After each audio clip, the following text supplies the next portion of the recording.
Gus took down the Salamancas often indirectly, a far different approach to someone like Nacho, say, who had to act on a timer and mostly face them head on, directly hiring hits on the Salamanca members, or directly inflicting them. Gus was forced to play the long and indirect game, with him being the main target to blame if Salamancas suddenly went missing. He required a strategy for each that wouldn't create suspicion. Gus operates on his own terms, and typically takes advantage of given situations as they arise. He doesn't so much have a timer for the Salamancas to be taken down, like Nacho does. He just wants it to be done, and done successfully as revenge for his murdered business partner and lover, Max. There wasn't that necessity to get out of the game like there was for Nacho, leaving Gus with the opportunity to wait for the best moment, over being pressured to make a move at first chance. Let's go chronologically, so starting off with Lalo Salamanca.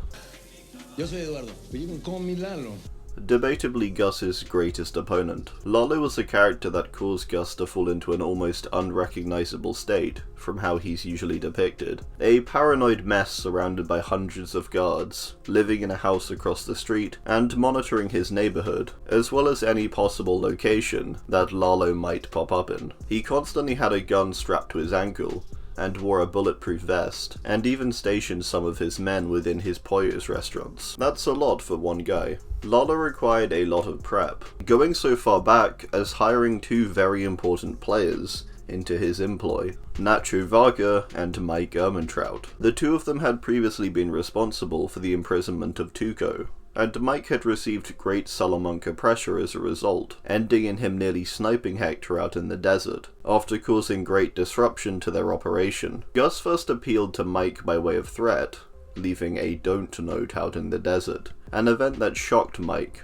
causing him to pull apart his car, finding a tracker after hours of searching, and leading him to a Los Pollos restaurant. From here on, Gus appealed to Mike by means of revenge, after initially offering to launder his money, so that his family can get it. An interesting thing to appeal to, and it suggests greatly that Gus was aware of what went down in Philadelphia. It acts as a threat, a scare technique, what with knowing about his shady past, but also a show of the sharing of a mutual goal of taking down the Salamancas. Mike later proves himself valuable in setting up the lab operation. When Mike spirals after killing Werner, Gus takes him to a secluded village to recover from his stab wound, where he confesses they both understand revenge, finally solidifying their partnership. Gus first gained control of Nacho Varga, a Salamanca associate responsible for putting Hector in his wheelchair, after Nacho switched his heart meds for sugar pills, an action he took after Hector attempted to use Nacho's honest working father's business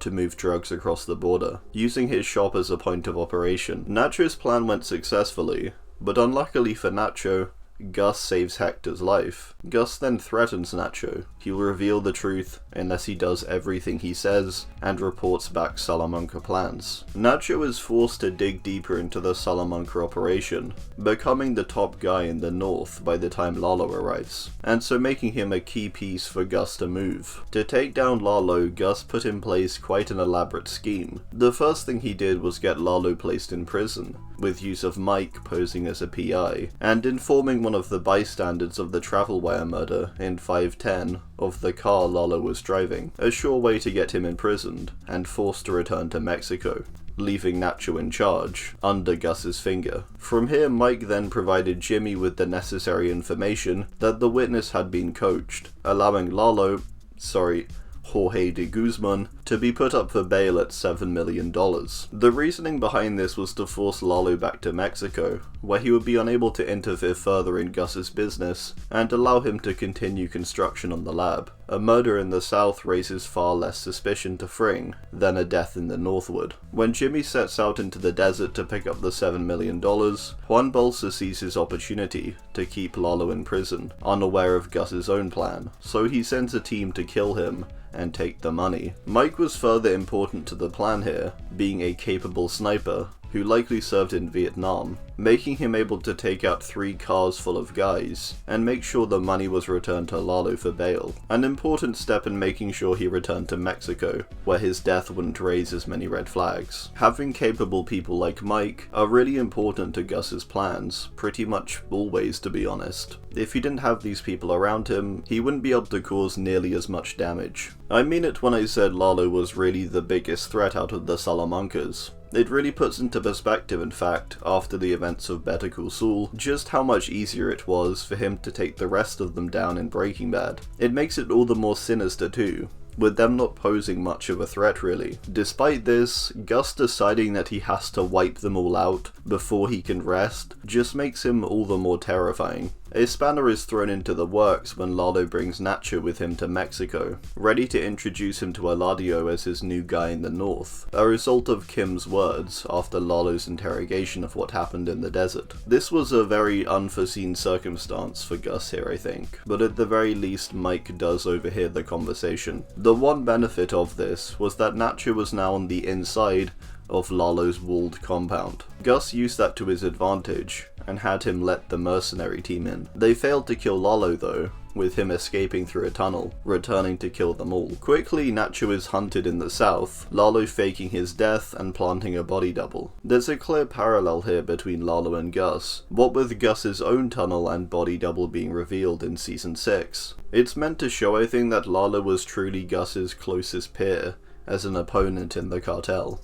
Gus then gets Mike to set up Nacho, for him to be found and hopefully killed, blamed for Lalo's murder. Mike convinces him of a better plan, and Nacho takes the fall voluntarily in exchange for his father's survival. This is maybe the only moment Gus is really forced to do something. He wanted to threaten Manuel, but Mike refuses, offering up a cleaner solution. Ultimately, Gus entrusts his cleaner to clean up the mess that has been made of Gus's own need for Lalo's death, allowing his men to play to their strengths, and also partly because at this point he's left with very little other option. Despite the seeming success of the operation, Gus becomes suspicious once more when he sees a certain joy in the eyes of Hector, or a cunning maybe, is a better word. Similar to Gus's own downfall later on, Hector basically got Lalo killed here, by wanting so badly to brag about his survival, and briefly we see Gus panic, a move that likely made Hector never look into the eyes of Gus again. Gus's relationship with Hector was important in the overcoming of Lalo. If he wasn't able to read that similar hatred and need for revenge so well, he would likely be on the same page as everyone else, and believe Lalo is dead. But that look,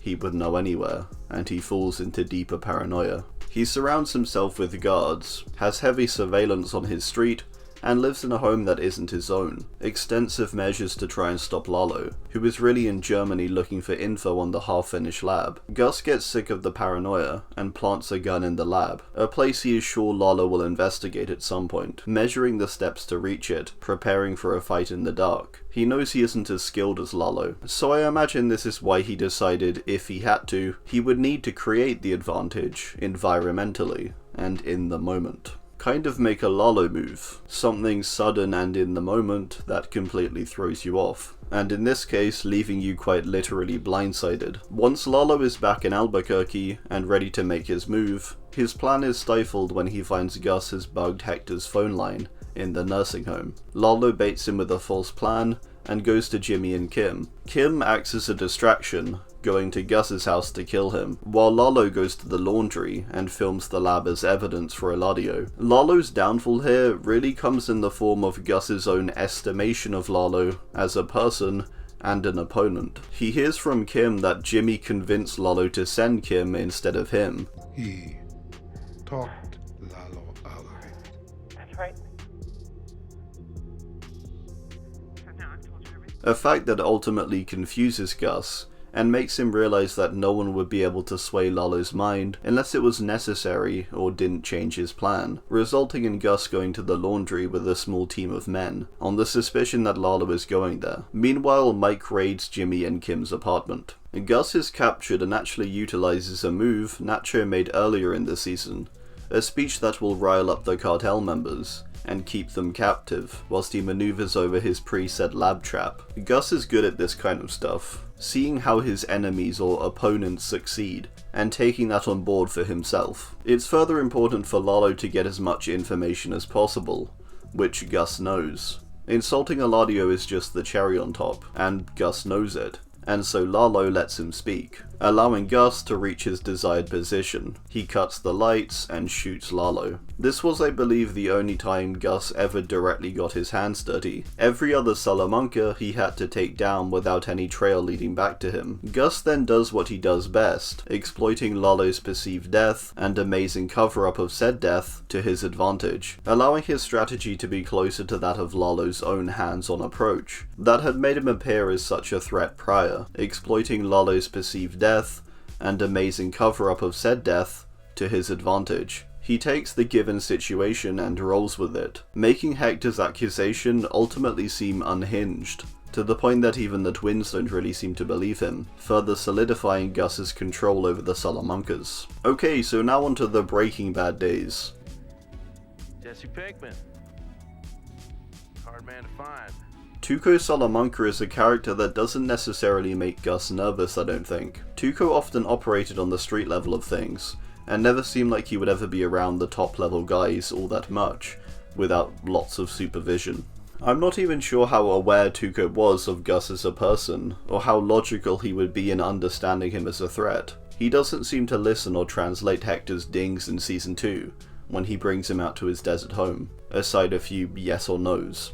So I kind of doubt that he's aware of Gus as a threat, particularly in his jumped up state. He seems far more concerned with the acquiring and distribution of meth over anything going on in the upper levels. I imagine Gus did have some form of plan for Tuco, possibly to make him overdose in some way, or for him to die in a prison fight. It wouldn't be out of the ordinary, really. We see and hear about his constant reliance on drugs, and how messed up he can get on them, the best account coming from Nacho. We see him erratically murder his own men, and indirectly causing the death of his own brother-in-law, purely out of paranoia and the feeling of being disrespected. We don't have a definitive plan for Tuco on Gus's part, but I think he was probably informed by Mike, and his own encounter with him, and Gus simply decided that Tuco would essentially cause his own death eventually, one way or another. Which is basically what happens. Again, if he had died by overdose or prison fight north of the border, I don't think there would be any red flags raised with Hector, compared to, say, the risk of Lalo being killed in prison in the north. Hector knows Lalo is smart. If he gets killed in a prison in the north, he blames Gus. So does Balsa probably. If Tuco does the same, it seems normal almost. We see this in Hector's reaction after finding out Tuco knifed the guy, extending his sentence. What? All he had to do was 6 months. He'd be in there forever. For once he doesn't blame Gus, he's just angry that Tuco has extended his sentence. He knows what Tuco is like. So I think Gus's plan was purely to leave him to his own devices, and if he happened to live longer than expected, Gus would have stepped in and created a believable situation that Hector wouldn't even blink at, likely with use of Mike and his men. Ultimately, Tuco dies after being shot in the head by Hank, who was searching for Jesse. Tuco had been injured prior, when the captive Jesse and Walt had escaped, leaving him with a likely already deadly gunshot wound. Ultimately, the smart play with Tuco was to simply leave him to his own devices, and to the surprise of no one, end up dead. Both Walt's and Hank's involvement in Tuco's death played a big part in Gus's plan for taking out the next Salamanca opponent, the twins. To take down the twins, Gus utilized the Salamancas' blood for blood motto to his advantage, and further his position as the greatest earner of the cartel to his advantage. The twins originally come north with the goal of killing Walter White for the murder of Tuco. They get as far as his bedroom, waiting for him to leave the shower, to ask him a question, when they receive a text that simply says Pollos. It's interesting they do honor this too, a sign of Gus's overwhelming influence at this point, what with it being his territory, after the death of Lalo, and the initial weakening of the Salamancas. Gus meets them at sunset, and confesses he needs Walter, and directs them to Hank instead. It's worth noting too that he was only probably aware that it was Hank who killed Tuco, due to his close ties to the DEA, to begin with. There's some resistance from the twins, with Hank being a DEA agent, and some concern over what Balsa would say. Ultimately though, Gus clears the hit, with a proclaimed respect for the Salamanca's need for revenge. A minute prior to the twins approaching Hank, Gus calls him as a warning.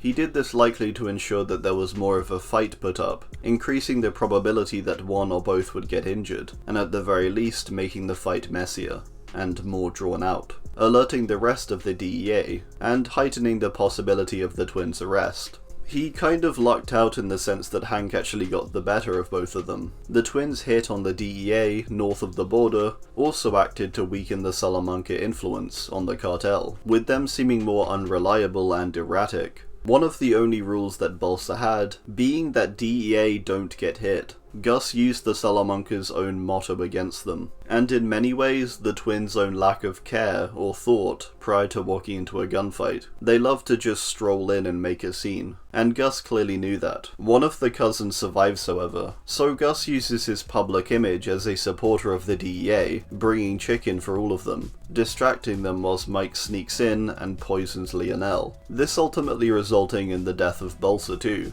after he receives considerable pressure from the DEA attack. Quite the play. Joaquin Salamanca is someone I thought I should mention. He was pretty much an afterthought, and appears for about 3 seconds before Jesse blasts him. His main purpose is to act as a final gut punch to Hector. Gus didn't seem to see him as a threat really, less so than Tuco even. I presume he was actually meant to drink the Zafiro also, and so him appearing on their escape and shooting Mike, it was maybe a bit of a curveball. It's pretty lucky Jesse was there really. If the Zafiro hadn't killed him here, he could have easily been tracked down later on though, I'm sure, through Mike, and they could have gotten rid of him without any trouble. What with the cartel pretty much being wiped out in Salud. I think Jesse's involvement is kind of just so he can witness Gus's hatred for Hector, Jesse's witnessing of this interaction resulting in Gus's downfall, with it being a key piece of information that Walter preys on. Finally, Hector Salamanca was overcome by Gus, pretty much through the defeat of all the other members of the Salamanca family. He didn't want to simply overcome him. That's made clear by the fact that he gets to overcome him really early on into the storyline, in 3:10, when he actively saves his life in order to prolong his suffering. He provides him with treatment, but only so much that he is mentally aware of what is going on, yet incapable of taking any action. Gus has full control really at this point. This situation is pretty much handed to him too by Nacho. Once again, he takes advantage of the given situation, and Hector's state, leaving him in the most advantageous spot, where he's incapable of really expressing the true threat that Gus poses. We see that from this point on, Hector isn't respected nearly as much after Nacho's pill switch. Lalo is the only one who really listens to him. Eladio mocks him, and even the twins, although loyal to the Salamanca name, seem to think he's a little delusional when it comes to Gus's involvement in Lalo's death. With Hector being the only Salamanca alive, Gus seemed content in leaving him to rot in his nursing home. Only when he's alerted that Hector had spoken to the DEA does he fall into Walter's trap, and is killed in a mutual death with Hector. Ultimately, the need for revenge that caused him to dedicate his days to taking down Salamancas was his main flaw. If he hadn't been so dead set on revenge, and seeing Hector in pain, Jesse wouldn't have witnessed their interaction. He wouldn't have been there in the first place after killing Joaquin, but Gus wanted to show Hector Joaquin's killer, a rare case where he could do so. Walt wouldn't have been able to deduce Hector's potential usefulness when planning to take down Gus either. Gus overcame the Salamancas, but his desire for revenge overcame him, leaving him in a state of victory for no longer than a few seconds. Overall, Lalo was really the main obstacle here. The others pretty much took themselves out, with the twins' Balsa setup being the most complex play, that to be quite honest, Gus lucked out with in many ways. It was a great plan, but lots of things did fall into place very well. With good fortune though, Gus always knows how to make the most of it and exploit the given situation, using his role as a public figure and the skill of his men to finish the job.